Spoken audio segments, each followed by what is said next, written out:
আজকের এই ভিডিওতে আমরা চলেছি এক এমন পবিত্র স্থানের উদ্দেশ্যে যেখানে বিশ্বাস আর ভক্তির এক অপূর্ব মিলন ঘটে। মহাদেবের 12টি জ্যোতির্লিঙ্গের অন্যতম, যেখানে প্রতিদিন হাজার হাজার ভক্তরা বাবার দর্শনের জন্য এসে ভিড় জমান। আজকে আমাদের গন্তব্য ঝাড়খণ্ডের একটি অত্যন্ত জনপ্রিয় ধর্মীয় শহর, যার নাম Deoghar.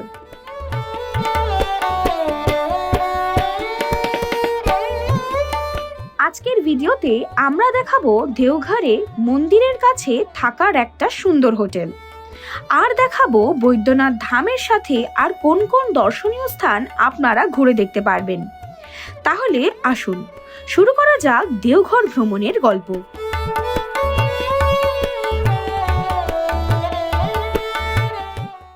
Hey guys, welcome back to YouTube channel The Bongalogist. সবাইকে স্বাগত জানাই নতুন একটা ব্লগে। আজ আমাদের গন্তব্যস্থল দেওঘর। এখন আমরা রয়েছি হাওড়া স্টেশনে, সময় এখন 3:37। আমরা এই যাত্রা করতে চলেছি 22347 হাওড়া পাটনা বন্দে ভারত এক্সপ্রেস করে, যেটা ছাড়বে 3:50 হাওড়া থেকে আর পৌঁছাবে পাটনা রাত্রেবেলা। তবে আমরা পাটনা নামবো না, আমরা নামবো জেসিডি জাংশনে, যেখান থেকে আমরা আরেকটা অটো নেবো দেওঘর যাওয়ার জন্য। তো কীরমভাবে যাচ্ছি, কি করছি, সবটাই আপনাদের সাথে শেয়ার করব এই ব্লগে।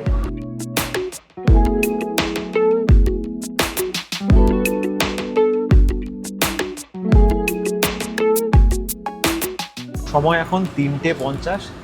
ট্রেন ছেড়ে দিল হাওড়া স্টেশন থেকে। জাসিডি জাংশন পৌঁছাবে 6:50। ঠিক 3 ঘন্টা সময় লাগে হাওড়া থেকে জাসিডি জাংশন যাওয়ার জন্য। হাওড়া স্টেশনের পরে মোট 4টে স্টপেজ দেওয়ার পর ট্রেন পৌঁছালো জেসিডি জাংশনে। সময় এখন 7:42। আমরা নেমে গেছি বন্দে ভারত থেকে জাসিডি জাংশন। ট্রেন পৌঁছানোর কথা ছিল 6:50, আধা ঘন্টা ট্রেন লেট হয়েছে, তাই জন্য একটুখানি লেট হয়ে গেছে। এখানে ওয়েদারের ব্যাপারে বলে দিই, ওয়েদার এখন বেশ প্লেজেন্টই লাগছে, তবে সকালবেলা কেমন ওয়েদার থাকে সেটা কাল সকালেই বোঝা যাবে। জাসিডি স্টেশনের ঠিক বাইরে থেকে আপনারা অটো পেয়ে যাবেন, চাইলে গাড়িও পেয়ে যাবেন। অটো স্ট্যান্ড রয়েছে, একটুখানি হেঁটে যেতে হবে অটোর জন্য। অটো আমাদের নিচ্ছে 200 টাকা। আমরা নামবো হচ্ছে ক্লক টাওয়ার অবধি, আর গাড়ি নিলে আপনারা 400 টাকা থেকে 450 টাকা পেয়ে যাবেন।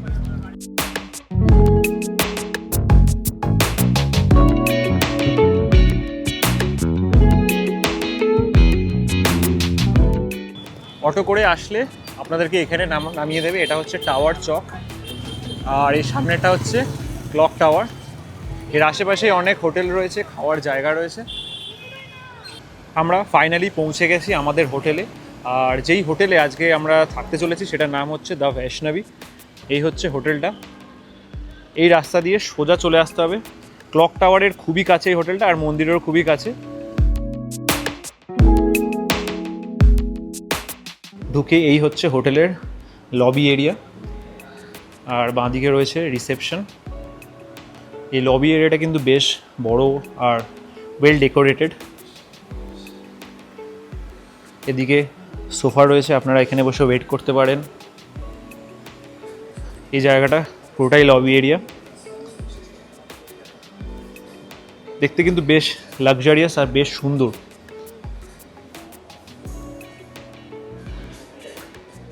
খুব সুন্দরভাবে চারিদিকটা ডেকোরেশন করা রয়েছে। আপনারা এইখানে বসতে পারেন, বসে গল্প করতে পারেন, এখানে ওয়েট করতে পারেন। টিভি রয়েছে এখানে, আর এদিকে ছোট্ট মতো একটা ক্যাফেটেরিয়া করা রয়েছে। আর এইখানে সকালবেলা চা পাওয়া যায়, কুলার চা যেটাকে বলা হয়, ভাঁড়ের চা অ্যাকচুয়ালি, সেটা সকালবেলা এখানে সার্ভ করা হয়। আর এই ক্যাফেটেরিয়াতে আপনারা কেক পেস্ট্রিগুলো পেয়ে যাবেন। আর এই হোটেলে কিন্তু রেস্টুরেন্টও রয়েছে, আপনাদেরকে রেস্টুরেন্টটা দেখাচ্ছি। ফার্স্ট ফ্লোরে রয়েছে রেস্টুরেন্ট।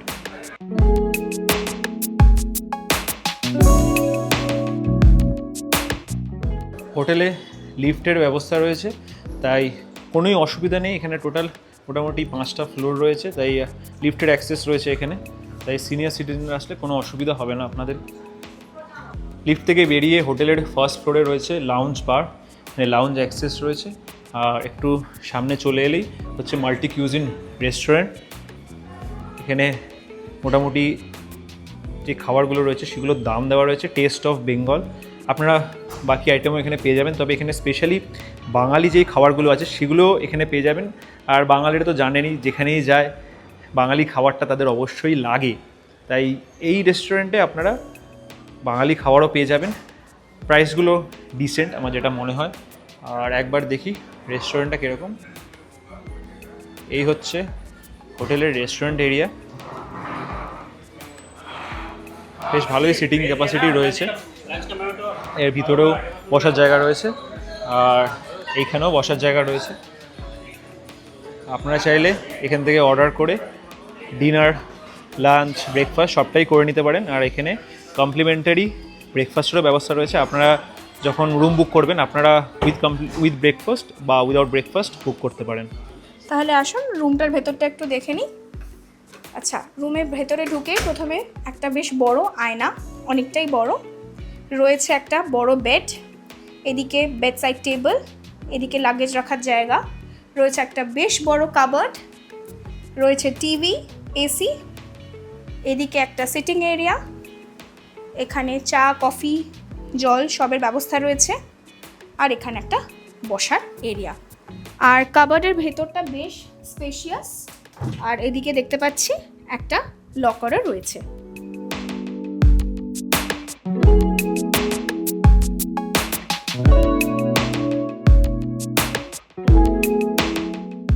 শুন এবারে বাথরুমটা একটু দেখা যাক। বাথরুমে রয়েছে ওয়াশ বেসিন, একটা বেশ বড় মিরর, এদিকে ওনারা সব টয়লেট্রিজ দিয়েছে, আর রয়েছে এদিকে গিজার, আর এদিকে আলাদা করে একটা শাওয়ার ইউনিট। আরেকটা জিনিস মিস আউট করে গেছি, সেটা হচ্ছে ওনারা টাওয়ালও দিয়েছে। মোটামুটি যাবতীয় যা দরকার সবই প্রোভাইড করেছেন।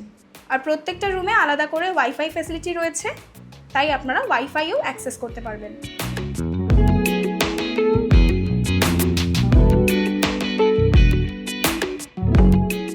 সবাইকে জানাই গুড মর্নিং।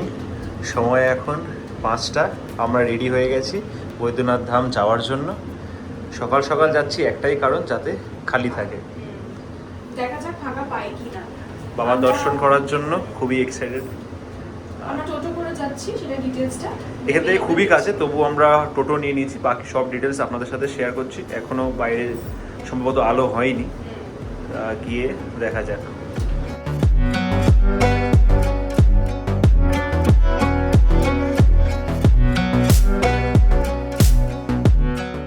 আমরা আছি এখন পশ্চিম দুয়ারের সামনে। এটা হচ্ছে পশ্চিম দুয়ার।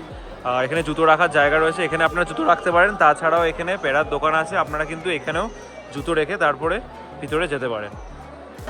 সকাল সকাল এসছি, তবুও বেশ ভালোই ভিড় রয়েছে। এখন 5:30 বাজে।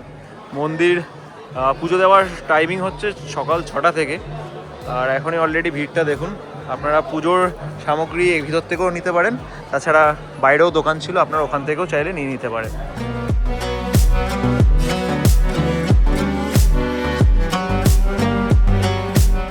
হচ্ছে হাভানকুণ্ড।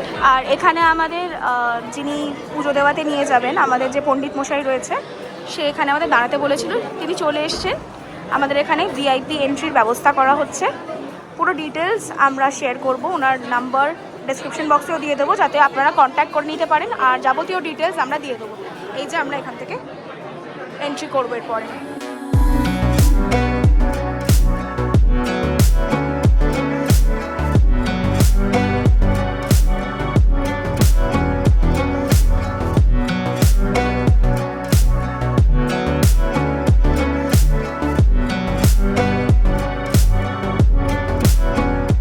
আপনাদেরকে জানিয়ে দিই, ভিতরে মোবাইল ফোন পাস সব কিন্তু অ্যালাউড রয়েছে, তবে সব কিছু নিজের দায়িত্বে নিয়ে যেতে হবে, সাবধানে রাখতে হবে, কারণ ভিতরে ভালোই ভিড় থাকে। এখন আমরা ভিআইপি লাইনের যেই প্যাসেজটা করা রয়েছে সেখান দিয়ে যাচ্ছি বলে ভিড়টা বুঝতে পারছি না, তবে এখানে কিন্তু ভালোই ভিড় থাকে। গর্ভগৃহের জায়গায় ভালো ভিড় থাকে, তো অবশ্যই নিজের মোবাইল, নিজের পার্স সব সামনে রাখতে হবে। আর যদি দরকার না পড়ে একান্ত, আপনারা কিন্তু হোটেলে রেখে আসতে পারেন।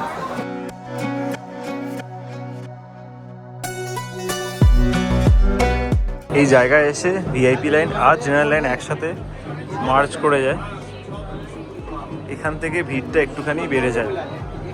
তবে মন্দিরের অনেকটাই কাছে চলে এসছে, একদম সামনেই মন্দির, যেই কারণে আমরা ভোরবেলা আসার ডিসিশনটা নিয়েছিলাম। বেলা বাড়লে ভিড়টাও কিন্তু বাড়ে। বৈদ্যনাথ ধামের সবচেয়ে বড় বিশেষত্ব হলো এটি একসাথে একটি জ্যোতির্লিঙ্গ এবং শক্তিপীঠ, অর্থাৎ এখানে একসাথে বিরাজ করেন ভগবান শিব ও মা শক্তি। তাই এই ধামকে ভক্তরা শুধু শিবের স্থানই নয়, শক্তির আধার হিসেবেও পুজো করেন। এই মন্দির শুধু ধর্মীয় বিশ্বাসের কেন্দ্র নয়, এর সঙ্গে জড়িয়ে আছে পুরাণ, ভক্তি আর এক অদ্ভুত আধ্যাত্মিক অনুভূতি।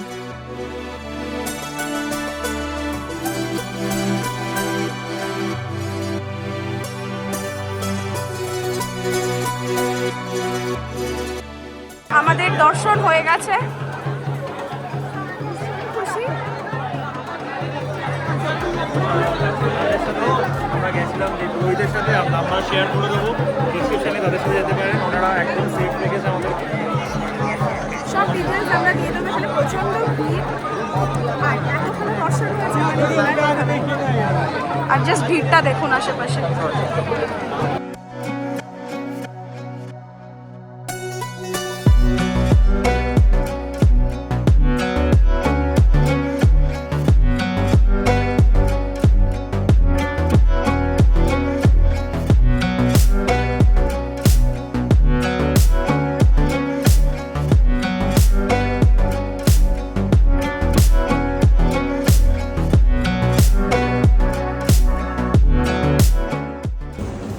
হোটেলে ফিরে প্রথমে ফ্রেশ হলাম, আর এবারে যাচ্ছি ব্রেকফাস্ট করতে। যেমনটা কালকে আপনাদেরকে অলরেডি বলেছিলাম যে এখানে কমপ্লিমেন্টারি ব্রেকফাস্টের প্যাকেজও থাকে, আমরা কমপ্লিমেন্টারি ব্রেকফাস্টটা নিয়েছি। আর কত কি রুমের রেট বাকি সবই আমি ডেসক্রিপশনে দিয়ে দেবো, আপনারা চেক করে নিতে পারেন। আপাতত ব্রেকফাস্টে গিয়ে আপনাদেরকে দেখাচ্ছি কি কি রয়েছে কমপ্লিমেন্টারি বুফে ব্রেকফাস্টে।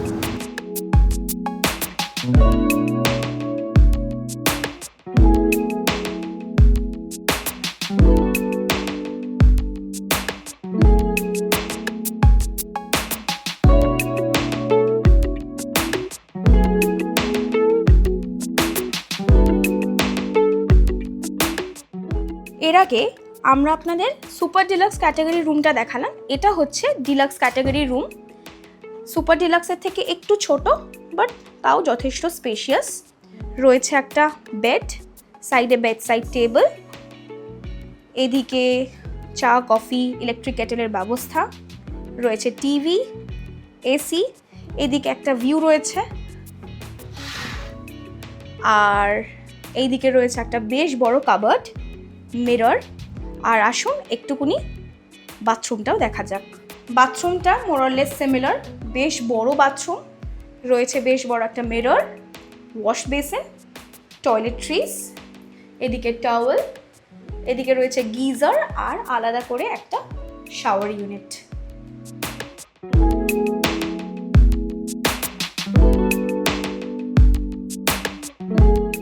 দেওঘরে আসলে শুধু যে বৈদ্যনাথ ধাম যাবেন তা নয়, এর আশেপাশে অনেক ঘোরার জায়গা রয়েছে, সেগুলো ঘোরার জন্যই আমরা একটা গাড়ি নিয়ে নিয়েছি আর বেরিয়ে পড়েছি। এখন বাজে 1:20।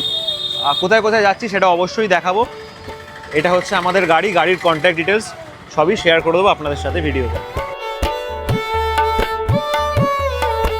যাওয়ার পথে আমরা দাঁড়িয়েছি আট্টে হোটেল বলে একটা জায়গা আছে, সেখানে আমরা দাঁড়িয়েছি খাওয়ার জন্য। তারপরে আমরা আবার যাব, যে জায়গাগুলো ঘুরবো সেগুলো অবশ্যই দেখাবো আপনাদেরকে। এখানে আমরা লাঞ্চ করব, কারণ অনেকটাই লেট হয়ে গেছে, মোটামুটি 2টো বাজে এখন। লাঞ্চটাকে করে নেবো, তারপর বাকি জায়গাগুলো ঘুরে দেখবো।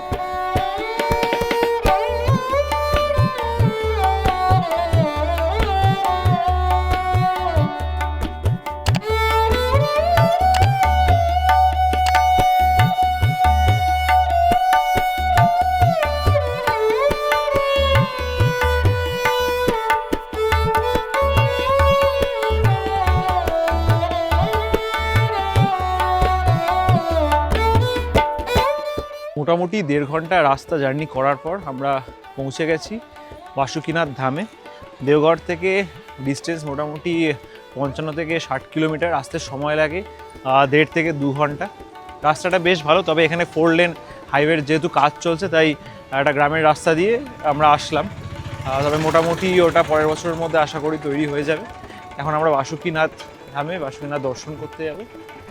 আর আশেপাশে কিন্তু এখানে যে দেখতে পাচ্ছি গাড়ি আমাদেরকে পিছনে দাঁড় করিয়ে দিল, আর এখানে আশেপাশে বেশ অনেকগুলো দোকান রয়েছে। এখান থেকে 100 থেকে 150 মিটার হেঁটে চলে গেলেই মন্দির। ঝাড়খণ্ডের অত্যন্ত পবিত্র শিব মন্দিরগুলির মধ্যে অন্যতম বাসুকীনাথ মন্দির, যা বাবা বৈদ্যনাথ ধামের সঙ্গে গভীরভাবে জড়িয়ে আছে।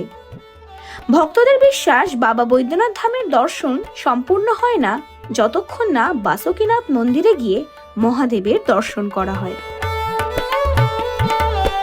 বেরিয়ে গেলাম দর্শন করে। ভিতরে কিন্তু অস্বাভাবিক ভিড় ছিল, অনেকটা বৈদ্যনাথ ধামে যেরকম দেখেছি সেরকমই গর্ভগৃহের ভিতরটা। জুতো বাইরে রাখার জায়গা রয়েছে, জুতো রেখে তারপরে ভিতরে প্রবেশ করতে হবে। সময় এখন 4:45। আমরা চলে এসেছি তিরকুট পর্বত। এখানে গাড়ি পার্ক করে আমরা হেঁটে যাচ্ছি। কয়েকটা সিঁড়ি আছে, সেই সিঁড়ি দিয়ে হাঁটতে হবে। আর আপনাদেরকে বলে দিই, এখানে কিন্তু ভালোই হনুমানের উৎপাত রয়েছে, তাই নিজেদের জিনিসপত্র সামনে রাখতে হবে। এখান থেকে সিঁড়ি শুরু হচ্ছে, এই সিঁড়ি দিয়ে সোজা উপরে হেঁটে চলে যেতে হবে। ত্রিকুট পাহাড় দেওঘরের অত্যন্ত সুন্দর ও জনপ্রিয় পর্যটন স্থান, যা প্রকৃতি আর আধ্যাত্মিকতার এক অপূর্ব মেলবন্ধন। কথিত আছে, রাবণ এখানে মহাদেবের আরাধনা করেছিলেন শক্তি অর্জনের জন্য। আমরা আবার চলে এসেছি পার্কিংয়ে। আর মাঝখানে ভিডিও করতে পারিনি, কারণ এত হনুমানের উৎপাত রয়েছে যে নিজেদের মোবাইলগুলোকে সামনে রাখতে হচ্ছে, নাহলে ওরা মোবাইল হাত থেকে তুলে নিয়ে চলে যায়। আপনারা চাইলে এখানে গাইডও নিতে পারেন। আর আমরা তিরকুট মন্দির অবধি গেছিলাম, আপনারা চাইলে ওর উপরেও আরও যেতে পারেন, অনেকটা উপরেই যাওয়া যায়। আর এইখানে আগে রোপওয়ে ছিল, তবে রোপওয়েটা ভেঙে অ্যাক্সিডেন্ট হওয়ার ফলে রোপওয়ে সার্ভিসটা বন্ধ হয়ে যায়, তাই আপনাকে পায়ে হেঁটেই যেতে হবে। অনেকটা আপনারা পায়ে হেঁটে যেতে পারেন। আমরা যাচ্ছি না, কারণ এখন অনেকটাই সন্ধ্যে এসে, এখন 5টা বাজে, আর অন্ধকার হয়ে যাওয়ার আগে আবার ব্যাক করতে হবে, তাই জন্য আমরা উপরটার উঠিনি। তবে উপরে উঠলে অবশ্যই আপনারা একটা সুন্দর দৃশ্য উপভোগ করতে পারবেন। আমরা চলে এসেছি আমাদের আজকের লাস্ট স্পট, সেটা হচ্ছে নরলক্ষা মন্দিরে। আপনারা তপবনেও চাইলে যেতে পারেন, যেমনটা বললাম ওদের লেট হয়ে গেছে বলে তপবনে যেতে পারিনি, তবে তপবনটাও বেশ সুন্দর। আর এই নরলক্ষা মন্দির আমার পিছনে যেটা দেখতে পাচ্ছেন, এটা কিন্তু অপূর্ব সুন্দর। এই মন্দিরের সিনেম্যাটিক দেখতে দেখতে এই মন্দিরের হিস্ট্রিগুলো শুনে নিন। নলক্ষা মন্দির নামটি এসেছে এই মন্দিরের নির্মাণের খরচ থেকে। বলা হয় সেই সময় এই মন্দির তৈরিতে প্রায় 9 লাখ টাকা ব্যয় হয়েছিল। এই মন্দিরটি নির্মাণ করেছিলেন রানী চরশিলা দেবী। আর এই রাধাকৃষ্ণের মন্দির স্থাপত্যে বেলুড় মঠের প্রভাব স্পষ্টভাবে দেখা যায়।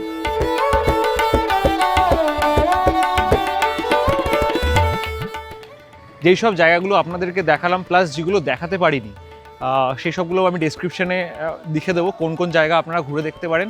তো অবশ্যই ডেসক্রিপশন বক্সটা চেক করতে ভুলবেন না। তাছাড়া একটা ছোট্ট সাজেশন দিতে চাই, যদি আপনারা এই সব জায়গাগুলো ঘুরতে চান, একটু আর্লি স্টার্ট করবেন, মানে সকাল সকাল বেরিয়ে পড়বেন, তাহলে এই সব জায়গাগুলো কভার করতে পারবেন। কারণ সন্ধে হয়ে গেলে এই জায়গাগুলো ভালো লাগবে না, তাই জন্য চেষ্টা করবেন একটু সকাল সকাল বেরিয়ে যাওয়ার। আর পুজোটা অবশ্যই ভোরবেলা দেওয়ার চেষ্টা করবেন, কারণ পুজো যত বেলা বাড়ে ভিড় বেড়ে যায় বৈদ্যনাথ ধামে, তাই জন্য যেন আমরাও সকালবেলা দিন নিলাম। যদি আপনাদের হাতে 2 দিন সময় থাকে, তাহলে তো অবশ্যই আপনারা আরামসে সব জায়গা ঘুরে দেখতে পারবেন। আমাদের যেহেতু একদিনই ছিল, তাই সব জায়গা কভার করা সম্ভব হয়ে ওঠেনি, তবে আরেকবার আসার ইচ্ছে রয়েছে। আর পরের বার যখন আসবো, নিশ্চয়ই বাকি জায়গাগুলো কভার করে আপনাদেরকে দেখাবো।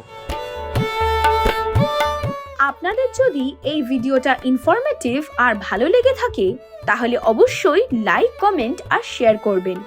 আর হ্যাঁ, চ্যানেলটাকে সাবস্ক্রাইব করতে একদম ভুলবেন না। দেখা হচ্ছে নতুন কোনো ভ্লগে, নতুন কোনো জায়গায়। হর হর মহাদেব।